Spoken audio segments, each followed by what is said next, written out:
lioness right there, and I see she's right next to the male.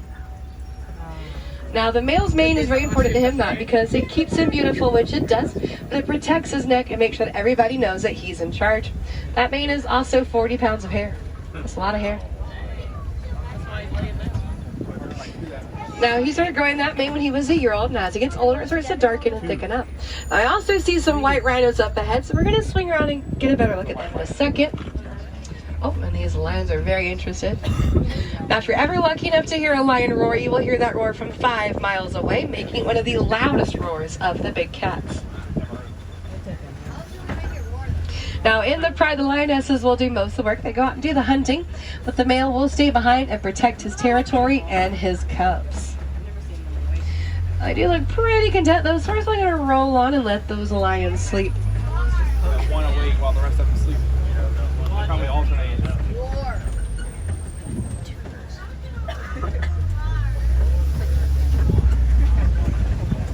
We'll see if we can catch up to those rhinos. Her eggs are up here to the right.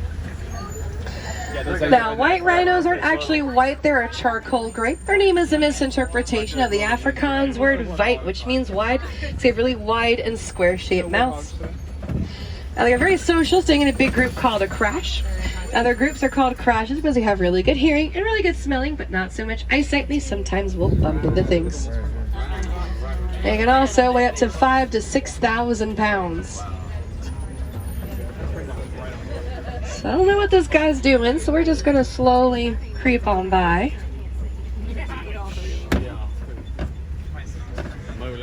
Get a really good look at him.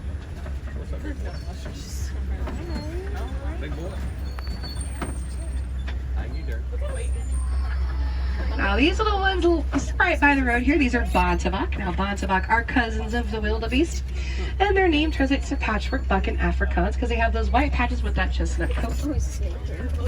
Now you might have noticed those ostrich eggs under that tree. Now each of those eggs are about 3 pounds, equivalent to 24 chicken eggs, and a full-grown man can stand on one and they will not break. That's because those birds weigh anywhere from 200 to 250 pounds, so they will support the weight of mom as she sits and incubates them over a course of 40 days.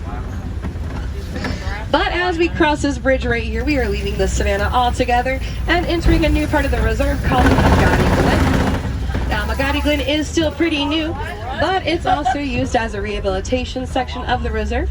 So if there is an animal who needs a bit of extra loving or a population whose numbers need to come back up, they're going to hang out here for a while and then be reintroduced back into the wild. So everything this section stands for is amazing and gives us so many reasons to celebrate the future of these animals because it looks very bright thanks to successful conservation efforts. But it also makes me a little sad because it means our 2 weeks together have come to a close. I know they flew by, only feeling like 22 minutes and 37 seconds. But if some of you are inspired to go out, take action, and help protect some of those animals that we saw, the most effective thing you can do is to educate yourself and others on a conservation effort concerning your favorite animal. Because when it comes to extinction, we all know that's spread. We definitely don't want that. So what better way to save your favorite animal than by being a voice to the voiceless and inspiring others? And as we say here on the reserve, what you see with your eyes, you value with your heart. So I really hope you guys saw something today. And as we make our way back towards the village, go ahead and gather all of your belongings, your phones, keys, wallets, hats, glasses, purses, children, and of course parents. We all know how parents like to wander off, so kids, hold them tightly by the hand, please. If you do forget something back here in Africa, it's a long way back from the front of the park. Take it from me, I do it 2 times every single day. But if you guys want to see some more animals, I recommend checking out the Gorilla Falls Exploration Trail. It's at the top of the hill on the right once you exit. But it is time to say goodbye, and I don't like goodbye, so we're going to say Kwaherini, not a Swahili for to go well. If we have any wilderness explorers, you can only Simba one.